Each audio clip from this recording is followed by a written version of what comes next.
I just want to do a quick video here.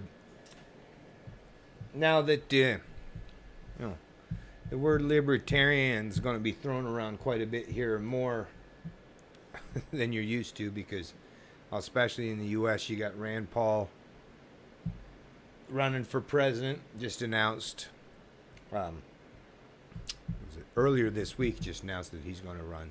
Officially announced. Everyone kind of suspected he was, anyways. But what I wanted to cover here now is I wanted to make the distinctive difference so that people can understand that while I would consider myself, based on the principles and the philosophy and everything that's entailed of what being a libertarian is, I consider myself a libertarian. But there are two very distinct and different camps of libertarians. There are the big L libertarians, they call them, that believe in minarchism, small limited government, and they believe in the political process. And then there are the small L, the libertarians, the anarcho-capitalists, the voluntarists, that just don't believe in central authority or central powers, because it's not just that they don't believe in it as if they're making this choice that, I don't believe even though it exists. They are actually the only people that actually truly understand that if you follow the logic right through and even start questioning anything, any of the premises that are put forth when it comes to governments, they're actually the only ones that acknowledge that government, all forms of government that the Canadian, any, parliamentary democracy, republic, it's all based on lies. They don't get any. Their power is not legitimate. You might as well, I suppose it's different. If you called them a king, you would know that a king supposedly derived their power from a deity, right? Or a dictator that just uses brute force and big gigantic armies of thugs to. But people know that these don't. There's no real legitimacy to it, other than the fact that they've got the largest, gang or thugs or army. But what libertarians recognize is it's just using common sense, really. But because it's never pointed out to most people, you go through your entire, education process from kindergarten or right up through to grade 12 and then even post-secondary, and there very few times will you ever hear of anyone tell you that. Matter of fact, I would say almost next to none. I don't know too many professors that would be trying to tell you that actually government is illegitimate. There's no such thing as legitimate government. It's all based on false premises and bullshit and propaganda and mysticism. And the few questions that once you truly understand it and you break it down, like people like Lark and Rose, you can get to the point where you can just ask someone a few questions, and even someone that has no idea and doesn't have no grasp or understanding about philosophy or government or central planning or collectivism, you can within a few questions get them to actually understand that, holy shit, you know what, you're right. And it will come across just like when you were a kid and someone told you that there's no such thing as Santa Claus. It's a shocking revelation when it hits you at first, but it's the truth. As an adult, there's no such thing as Santa Claus or the Easter Bunny. But man, when you were a kid, you really believed that shit, didn't you? And you would have kept on believing if it wasn't for the fact that you get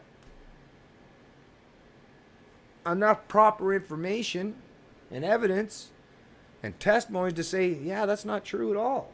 Absent that, though, you would probably still believe it. But like I said, when people say, oh, well, government, you vote for them, and, when you vote for a political party or this or that, well, that gives them the power. But it's the rhetoric doesn't match up with reality. It never does if you question it. If you don't question it, then yeah, sure. But think about it. So people vote, regular people, just normal human beings, vote. What does voting mean? What is voting? When you go to vote, what are you doing? You go into a little booth, a little polling station, they check and make sure you're who you are or whatever. Sometimes they don't.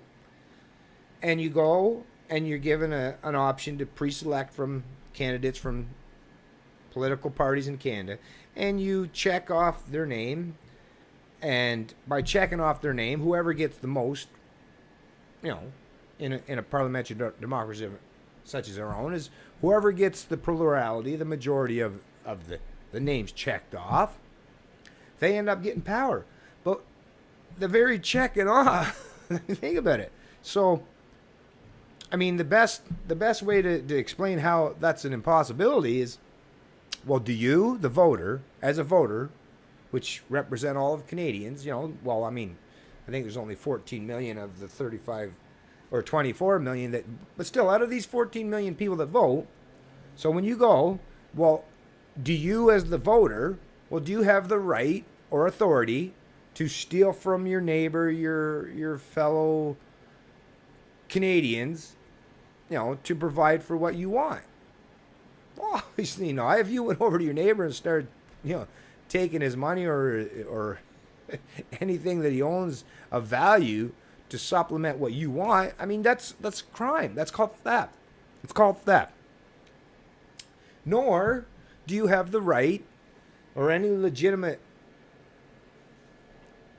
authority to dictate and control how other people live. You can't just walk around and tell people, okay, I want you to obey. I have certain edicts, certain ways that I want you to live, and you have to follow my edicts. Well, no, I couldn't go to my neighbor or someone in the next community over, or next province, or anywhere for that matter. I couldn't go and say, you have to do exactly what I say, or I'll punish you.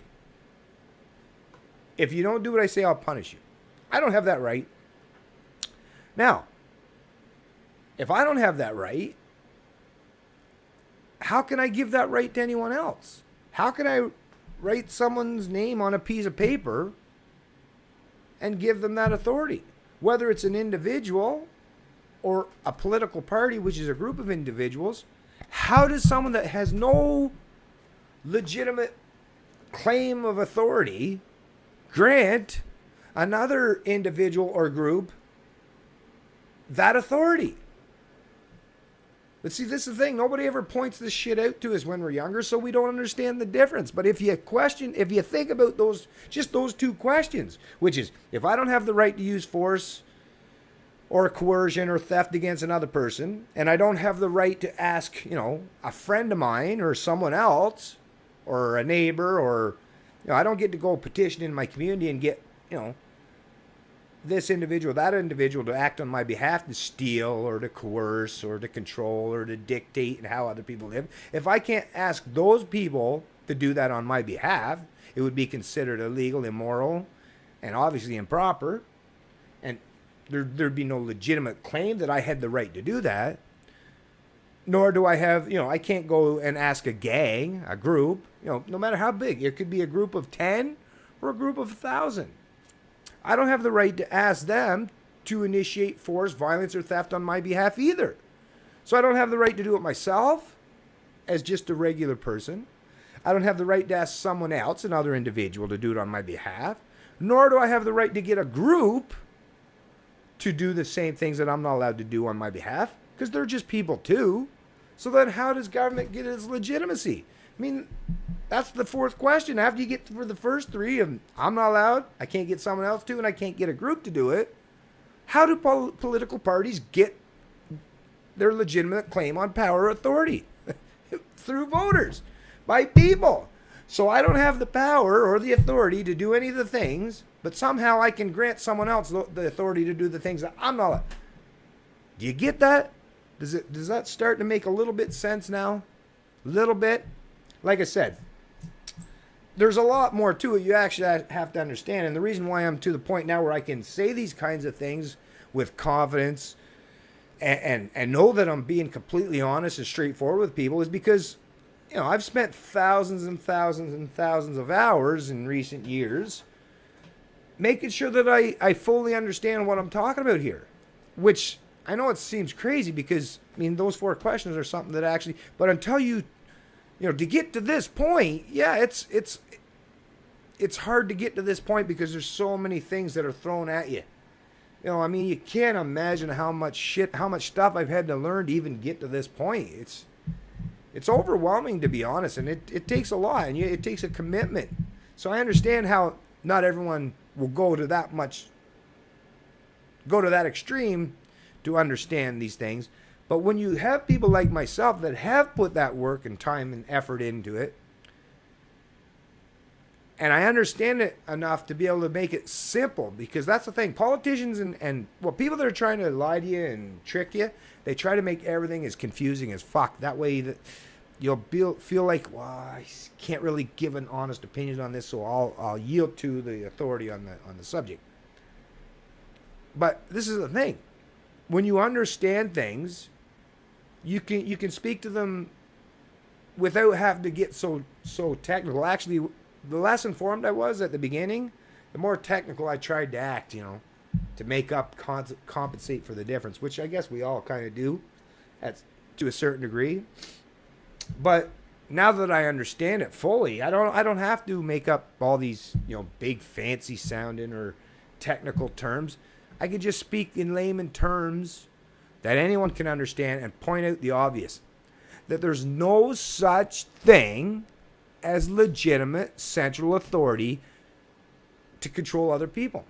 Now, there are, like I said, that we all understand this, but this is something that has happened outside of governments throughout all of history, just by human interaction, cooperation, and dealing with each other. Is there are what we call natural or common laws, you know, proper morality.